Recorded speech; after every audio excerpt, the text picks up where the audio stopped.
Hello there, this is Marilyn Montero, clinical hypnotherapist here in Laguna Beach. I service clients in person and also virtually.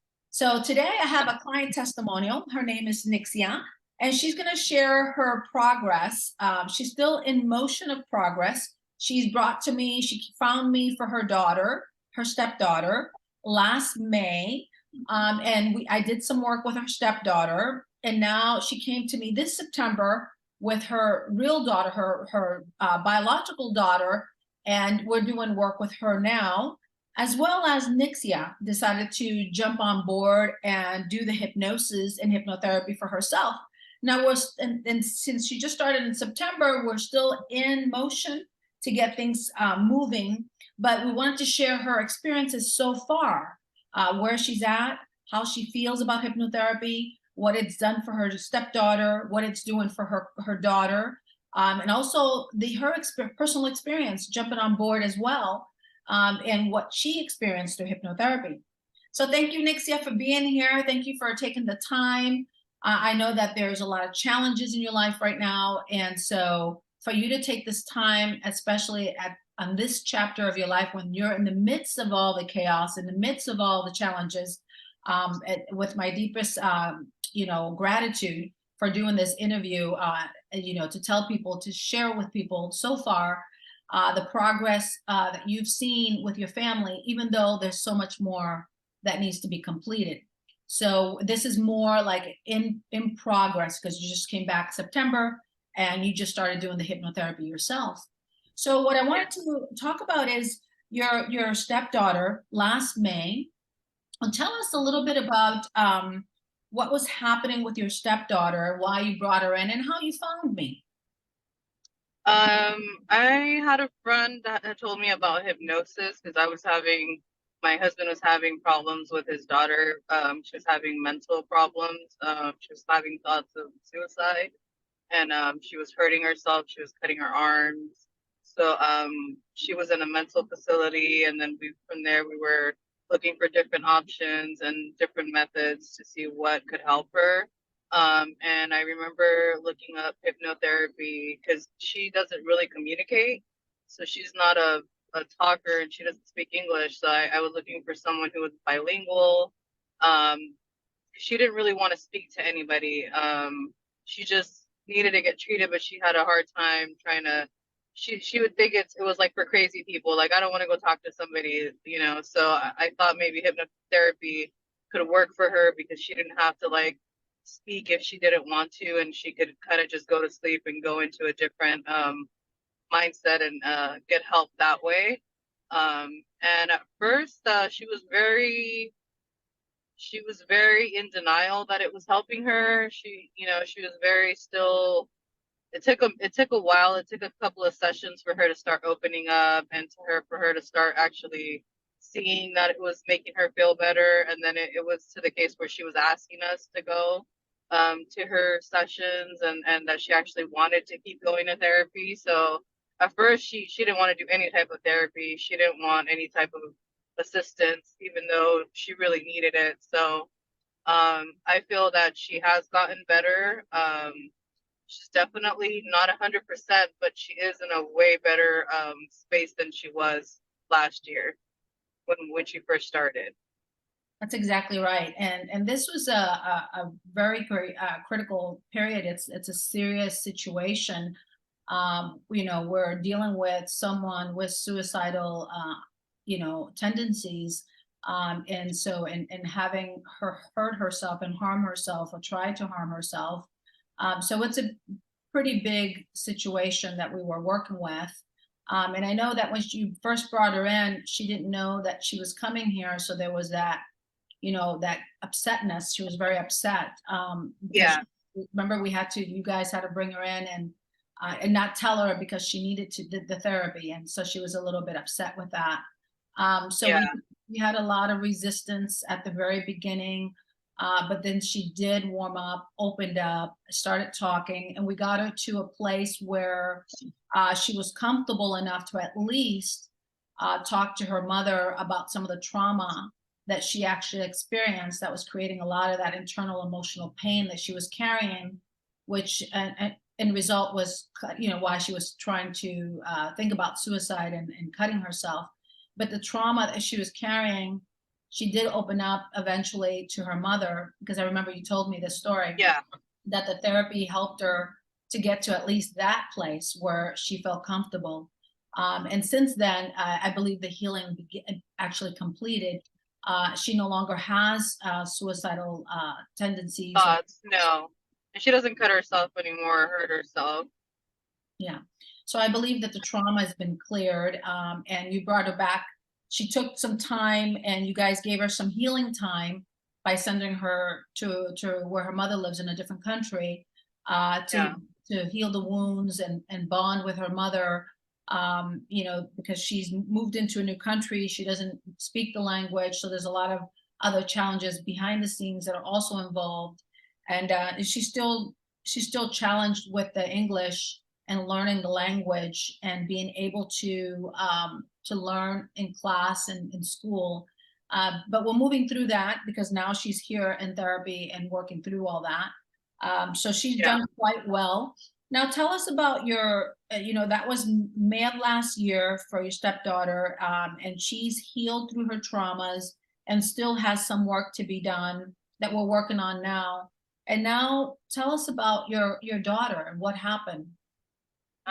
She drank 200 Tylenol pills and was rushed to the ER 8 hours after she had drank the medication. I had left to work and I had no idea what she had done until I got back and found her crying and hysterical in the bathroom. And she never told us what she had did. She just said that she couldn't tell us anything. And my son decided to go through her phone, and that's when he started looking through everything, and he realized that she was looking up ways to commit suicide. And that's how we put two and two together, and we realized, hey, maybe she could have drank something.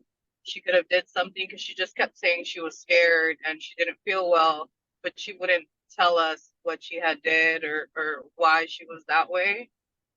So I didn't take any, I took her straight to the ER, because I was like, even if she didn't drink something, like, don't know, I didn't want to wait and sit around and not knowing if she had did something she shouldn't have done or not.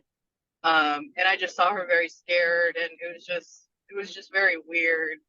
And yeah, I took her in. She was there for 3 weeks. Then she was in a mental hospital for 3 weeks, 3 to 4 weeks. And then I was looking for therapy for her, but we got to go through the insurance, and it was just so many things that I already knew you, so I just figured I remember when she first got out, and I saw how she was, and she's still struggling some days, not wanting to go to school, and I decided to give you a call and see if it was something you could help her with, because she needed attention right away. She needed, the place where she was at, I don't know what type of therapy they gave her, and she wasn't, when she came out, she wasn't, her thoughts were different. She wasn't trying to hurt herself, but she just wasn't well still mentally. She just had a lot of things going on, and I at that point didn't know how to help her, and I didn't understand what was going on. I was having a hard time processing just everything that had happened and what she had did, and just trying to understand how to help her. So that's why I decided to go ahead and also look for help, because I told her we could do it together, and that we both had issues, because I needed to learn how to help her feel better, and she also, we could do it together, so she didn't feel like she was gonna go and then go through something. And I told her everybody needs some type of assistance, and we don't understand everything. And we're both doing, I think, better. I think we have issues to work through, but she's trying her best to go to school, and she's trying to deal with the issues she has at school. She does deal with a lot of bullying and like her self-esteem issues. So, we're just working one thing at a time with her. but she's definitely, she tells me she wants to keep going to therapy, that she feels it's helped her. And she says she likes it, and she likes to go to sleep, and not to like have to. She has a very difficult time communicating with people, so for her, having that experience was a lot more efficient for her than having to go to a therapist and like have to tell them all the things that she was feeling, because she was very overwhelmed in the place she was at. I would tell her, if you don't talk to them and you don't tell them what you're feeling, like they're not going to let you go home, because they're going to think you're still going to go and hurt yourself. So I remember her like having to go through that, and just her telling me that it was very hard and uncomfortable. She felt like people were judging her, and that it was just very overwhelming for her to talk to people she didn't have a connection with. Yeah, and like any mother who cares for their children, as we all do, to experience something like this is life, life changing. It's just something that I can't imagine how your heart just dropped, from Yeah, from pain and from the suffering of not knowing that your daughter was suffering inside all this time. yeah. Yeah, because she would never say anything. I would ask her all the time about school, her friends, and she would tell me everything was fine, and that she had friends and that everything was okay. But she would just tell me that for me not to worry. But the reality was that she was being bullied in school. She was having anxiety. She was having depression. She had thoughts of suicide since 2 years, 2 years prior to the incident. So she had thoughts, and she had researched it in several different occasions. And she just had a lot of changes in the last 2 years. And I didn't realize how it had affected her, how it had affected her, because she didn't express it or say anything or show it. Like she seemed like she was okay.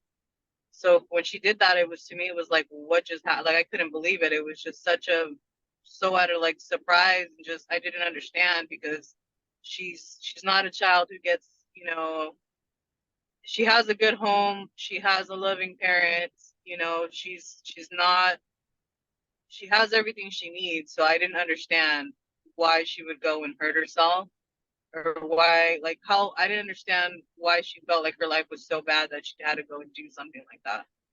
Yeah, no, So we're still absolutely. processing through that. Yeah. Yeah, and this just happened in August, so it's all still, Very it's new. still, yeah, Yeah. very new. Still, the pain is still there, between. And so I know that when you came, you were completely shocked that here you Yeah. are helping one daughter, and not knowing that the other one was also suffering behind the scenes, uh, Yeah. at the same time. And it was like, not known to you, because she never showed any signs, or nor did she She never said anything. Yeah. that's scary. And It's scary for every mom, yeah. right? Scary, Yeah. very scary. And so, and I appreciate that you trusted my work, and trusted hypnotherapy as an intuitive direction that you got, Yeah. because you have a relationship with me with Erica and your first daughter. And so, to bring her here and do that work, and put, your daughter's hands, and, bring her to someone and put them in their hands. And I think it helped too that Daisy had already met you. Like she hadn't done therapy with you, but she knew about you. She knew who you were. She had already met you. She had been to your facility. So it wasn't something so like scary for her, like something so, she was very open. She actually wanted the help. She asked for the help after the incident. She wanted to go to therapy. She wanted to feel better. She knew that she had issues and that she's had them for a long time, and she just didn't know how to tell us, and she didn't know how to express what she was feeling and what she was going through. So she was definitely, she definitely wants to feel better, and I think that's the biggest step, for her recovering, because it's very hard to help someone who doesn't want the help, who's in denial, or doesn't accept that there's something wrong that needs to be addressed. That's right. That's right. And she's been, doing remarkable here. I've Yeah. talked to her therapist, and, they've checked in on her. They've called me as well. and checked in on her to make sure that she's still doing her therapy here, as in, Yeah. with over and above the therapy she gets, over and above this. And then the openness that you and her are having now, and that creating mother and daughter bond therapy as well. So It's definitely brought us a lot closer. Yeah, I spend a lot of more time with her. I do a lot of more activities. I listen to what is her going on, and she actually tries to tell me what's going on. Sometimes it's hard for her, but she's definitely getting a lot better at trying to tell me when there's a problem at school or someone's bothering her or an incident happened. Because some days, like she'll wake up and she's crying. She doesn't want to go to school, and I don't understand why, but she's at least now she's trying to tell me, hey, this happened, and this teacher did this to me. Or her biggest thing is she feels humiliated at school with her teachers, with the children at school, and she just very overwhelmed and is very scared of like not finishing her homework or not finishing her assignments and going to school without the assignments not completed. Really triggers her to feel to not want to go to school and to feel like her teachers are going to call her out in front of everybody and publicly humiliate her. And she's, that I think that's the biggest struggle with her in school right now, is making sure for me that she has a tutor coming home and she's getting the assistance she needs to get her work done, so she doesn't at least have that problem where she feels she can't go to school because her homework isn't done or she doesn't understand something. Because she was out of school for more than a month. She's not having to do any of that work because they excused it, but she's still trying to catch up with everything she missed. So it's a challenge for her, definitely. Yeah. she can get overloaded, especially with, even though Yeah. the trauma that she's, the suicidal temptation of suicide, and suicide temptation that she went through, and going into that mental institute, that's all that in itself is additional trauma for her. And so Yeah. that, and during her therapy, we've recognized that there, obviously we have a family, that's two families that merged together. You recently got married. You have three stepdaughters that Yeah. are with you, so it's a merged family. So everyone's trying to adjust to the new family environment and living together with another family, and the pressure of school and the traumas that she's experienced in school with the bullies, and just in her history, all of that, encompassing all sorts of situations. It's always, an overwhelming of many things at once that creates those kind of feelings and thoughts, to get to that Yeah.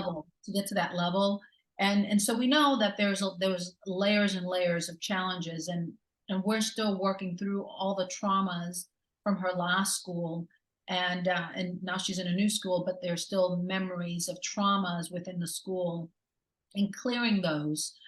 So Yeah. although, yeah, so although she's not 100% and she still misses a day here and there, the beautiful part that even though she's only had 5 sessions so far here, with me, and at the first few were just cognitive, and then we moved into the hypnosis, that she's at least going to school, maybe missing a day or two, because she still has a heightened level of anxiety, but moving towards eventually going to school 5 days She's without a. definitely trying. She's trying her hardest, and like I said, she has her days, and I told her it's okay. She's gonna have her days where she's gonna feel a certain way, and that's okay. We all have our days. We have our good days and our bad days, and I just told her we just gotta take baby steps, and we just one day at a time, and that it's okay if she's not 100% ready to be in school full time. It's a lot of junior high. I mean, she's in elementary, she just started junior high. It's 6 classes, 6 different teachers, a bunch of different students, a class. I mean, it's a lot. And then also Daisy is an autistic child. So all these changes amplify the way she feels. There's things she doesn't know how to deal or process the way anybody else will. So it's a big challenge just in that, for her to understand what she's feeling and what she's going through. you know, it's a very difficult age. They're going through puberty changes, hormones, you know, so it's a Confusing. lot for a child. I mean, it's a lot for me that I'm an adult. I can only imagine for her. She's just a child. I mean, you know, at that age, I don't think you're still, you haven't even figured out who you are or what you want, you know. So it's a big process. I think that age is just, it's just a lot of changes at that age, definitely. And she's getting there one day at a time. She's, you know, working on it, and she's very positive, and she's very happy that she's still doing therapy, and she wants to continue to do more. So that just shows that, you know, she's really opened up to it, and it is helping her, and she definitely um feels a lot better when she talks to you and she sees you. So that makes me happy that at least she's, you know, acknowledging that, hey, this is working, I'm feeling better. Like, I know I still have a lot of things to do and go through, but it's at least she's feel like she's moving forward. Yes. So that, you know, is good. No, It just absolutely. makes it, yeah. Yeah, absolutely. She's, and I know that when all this happened, obviously, the first step that you took was her mental health, her well-being first. If she has to, if whatever we need to do is stop all the schools and stop all the activities, let's get her back to feeling Yeah. mentally healthy so she doesn't have any more suicide thoughts. Yeah, because the school wanted her to go straight back to school after getting out of the mental hospital. And I was like, she was just so overwhelmed. And she's like, I'm not ready to go to school. Like, I don't, you know, she was, the moment I told her, oh, you got to go back to school, she was having nightmares. She was breaking down. She was a nerve wreck. And I didn't realize how many issues and what she was going through at school until that moment that she finally started telling us that, you know, she was being bullied. She was being humiliated by her teachers. She was being like outcasted, like go in the corner, you didn't do your homework type of thing. And just a lot of things that were making her not want to go to school and very overwhelmed. So now, you know, we're talking to the school psychiatrist, we're working on the things, they're changing the classes that you know, are having issues with children, and they're trying to monitor, and they tell her if she feels a certain way to go to the counselor, go to her therapist at school, and that, you know, if, you know, if she feels anxious or she feels a type of way, just, you know, have some time to relax and just, you know, find out what it is that's going on, and then try to get her to a better space to go back to class. And I think just her knowing that now she can go somewhere and she can talk to them, and that they're not just going to ignore her, or they're not just going to set her back to class, has really made a difference. You know, she feels like she has a safe space, like she has someone she can talk to if she has an issue. And I tell her, even if you can't do it right away with the staff or the people that are there to help you, like, you can always tell me when you're ready, and I can always go to the school and talk to them. And I have actually done that a few times when she's woken up, you know, in these emotions and in these ways. You know, she's told me this happened. I have gone down there and I have explained to them. I said, hey, this happened. She's going through this, and she's gonna try to be here. But if she doesn't feel well, then you need to call me. I'm gonna pick her up. And it, you know, she's gonna try, but you know, you can't. You know, she's trying. Can't expect her to be there if she's, you know, she has days where she has very stressed and very bad anxiety, and she just has a really hard time being in school. So it's just, I told them it's just a process, you know, like she's not just going to go to therapy once and everything's going to be better. Like, it doesn't work like that. Yeah. So she's going through it. Yeah, and then there's a lot of traumas that we're still working on and clearing. You know, her losing her father, or not seeing her biological father, her grandmother moving back to Mexico, losing her, a lot of this abandonment feeling. And so we're working through Yeah. all her traumas, and getting her to a healthy place, and it's moving along, I think, quite beautifully, you know, considering the short amount of time that it's been, for her to even be back in school at all, and having the attempts, and start not feeling the heightened level of anxiety of 10 every single time. If we reduce it to 5, it's still, you know, we're reducing it. to a I point. think it made a difference too that we were doing it 2, 3 times a week Yes, consistently. yes, Consistently, yeah. That I think that made a big difference too. absolutely. Because especially Yeah, from her starting point was really, at a place where it needed a lot of attention, a lot of attention. yeah, Absolutely. So well, she's on her way to through her therapy. So at some point we'll have the final results of everything and be able to see her outcome, her passing and being beyond this with her continuation of her therapy. Now let's yeah, obviously all these things in life going as a mother going through all this, it just shatters your life internally and it really starts shifting your perspective of life and your attention. I can only imagine what that's like, what you're processing going through all this with two daughters that were both one stepdaughter, one biological daughter, both going through the similar, the same problem in a yeah. different for different reasons. That this is a lot for you, and you decided to go ahead. And when you came in, I was like, well, I think that you should do hypnotherapy, and you did. Yeah. So tell us about your first experience because you went through it and you felt everything started everything started coming from the subconscious mind to your conscious awareness, and it was Yeah. so much was coming at you, and you're like, Everything was so amplified, and I mean, I felt like I was going crazy at first. I didn't know that, it was normal. After I talked to you, you told me, oh, that's normal. You're self-conscious. It's, letting you know the things that you're holding in, that are bothering you, that you need to work on or that you need to address. And once I started doing that, I started feeling better. And once I knew that that was normal and I wasn't losing my mind, I wasn't going crazy. I mean, it made a big difference. I remember after our second session, once you settled all that down and everything got a little more calm, it was a lot more. I was able to think more, and I was more um, calm and just taking things in little by little and just trying to easier process the situations that were going on, and I wasn't getting so upset about everything. I know our third session was very magical, very beautiful. I was able to see things that I don't know how to explain, more of a magical treat. I don't know how to say it, but it's definitely a very good experience, and I have felt better from it. But I definitely feel like there's still stuff that I have to work on for sure.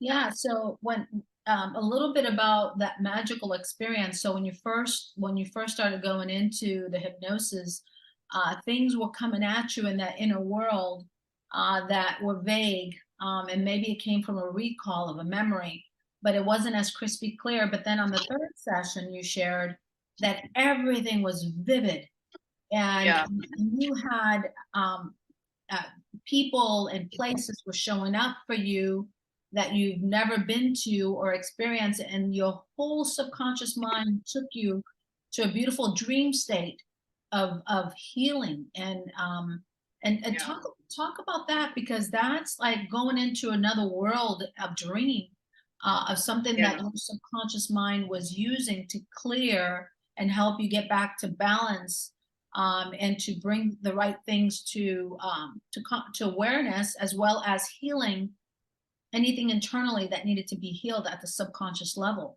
Tell us about that yeah. experience. Like, what actually happened?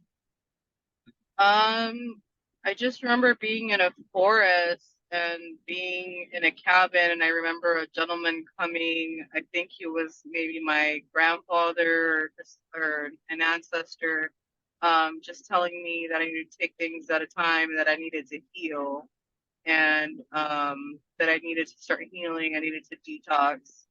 Um, and it was just very, I don't know, the visions and what I saw were just it's something like out of a movie, it's just so I remember being out of it that whole day and just kind of going back and in my mind like, whoa, like, did this just happen? And I did feel a lot better.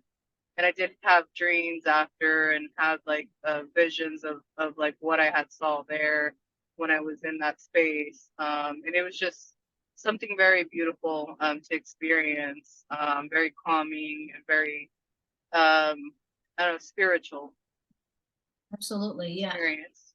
Yeah, Absolutely. You definitely went into that mystical side of the subconscious mind where you get, you know, your guides or your angels or your ancestors where they give you information about what you're needing, which was yeah, healing. And they gave you the healing in what showed up for you.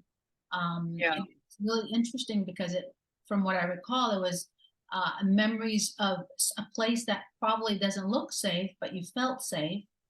yeah, Um, and what they were asking you to do was all for awareness of your body, what your body needed, which is yeah, detoxification, right? yeah, That's magical. That's amazing. Yeah, and for you to experience that mystical moment of going into another realm of life, you know, not everyone gets to experience that, you know. So if you do have, when I have clients that go and have those moments to that level where you went, it's very, very spiritual and mystical and magical. yeah. I And felt it's that way too. yeah, yeah. And have you noticed now, because when the mind takes you there, subconscious mind takes you there, and spirit takes you there, it's like a dream, and the dream is designed like our every night dreams, designed to heal and restore our energies, our bodies, and our psyche. That's what dreams Yeah, are, you know, designed for, to cleanse and clear, restore. So it looks like you were going in through that, but very vividly, almost like a lucid dream in itself. yeah. That's what I felt. That's what it seemed like.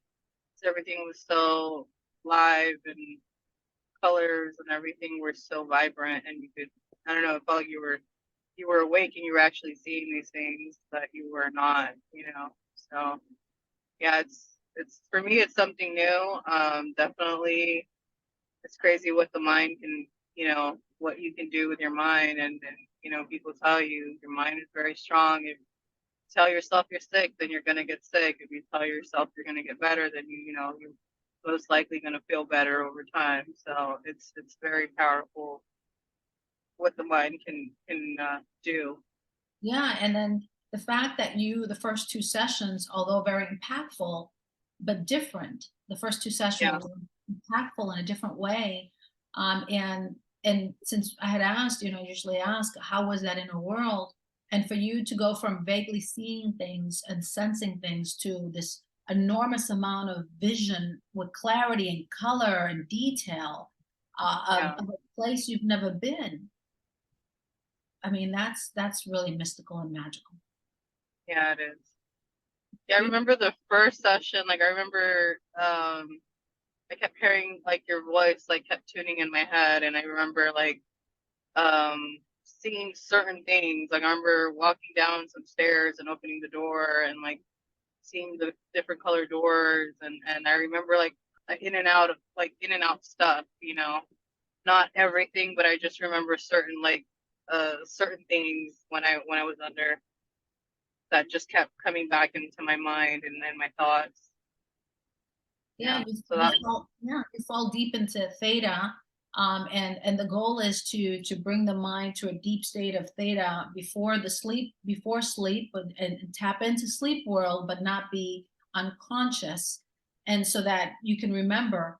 And a lot of times people will have that like a dream, no remembrance of all the details, but the because I had you speak in that session, I yeah, was able to collect the information as you're going through it, so that when you woke up from the hypnosis, that we had that data if for some reason something was lost in the process. yeah, Yeah. So you know, still in motion. We're in the process of, you're doing your deeper healing through hypnosis. Your daughter's getting to a better place, and then bring your family unit to a nice, you know, we're talking about family therapy, to bring the two families comfortable with the merger of the two families, because I know that's stressful for everyone, Yeah. including the mother and father. And so I'm looking forward to seeing the progress of your life and how things are start shifting your emotional, mental, and physical health and all the things that you need so that you can thrive in life and have a very beautiful family life with your husband Yeah. and stepchildren and your children, all of them. It's a big family. You have 5 in the family, Yeah. and 5 children. So you guys have a lot in your hands. Yeah. Definitely. Yeah, and so I think, you know, with your experience, and obviously everyone goes through different levels of experience with hypnotherapy. I'm grateful that you're here sharing the story as you're moving through the story, and sharing so far the benefits of what you've gathered this far, and a lot more to come. We have a lot more to do, but we're going to get there, and you're going to be in a different place before you know it because it works so quickly. Yeah. Um, and now that your mind, you know that your mind can go to those deeper levels, then we can even do even more magical things with your healing in your life, in your creation. Yeah. That's exciting, right? Yeah, for sure. Yeah. Well, thank you so much. I want to say thank you to everyone that's listening to this video testimonial to hear the story of Nixia and her family and her daughters and what the tragedy that she's been through in the last year and the challenges that she's been through. But she's in the process of healing, getting everything in order, having the family be in a better place. And we're still in motion. So hopefully we'll have another video when we're completed with their success and seeing them in a different location in life, a different chapter that reigns in beauty, peace, happiness, and joy for the entire family. And that's where we're heading towards. And so we thank everyone for listening. My name is Marilyn Montero, clinical hypnotherapist here in Laguna Beach, available online session and in person. Thank you so much for watching. Thank you. Bye bye. Bye.